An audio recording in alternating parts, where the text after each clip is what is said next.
கதையில் வரும் முக்கியமான கதாபாத்திரங்களில் ஒருவர் கும்பகர்ணன் ஆவார்.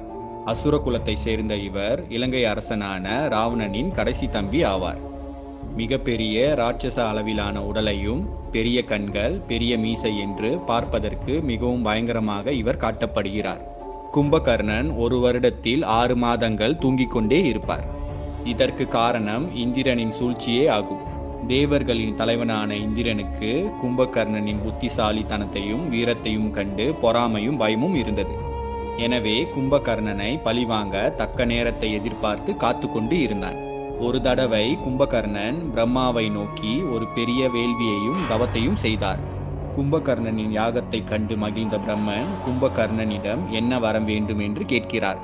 பிரம்மாவிடம் வரத்தை கேட்க வேண்டிய நேரம் வந்தபோது கும்பகர்ணனின் நாக்கை இந்திரனின் வேண்டுகோளின் பேரில் சரஸ்வதி கட்டினார்.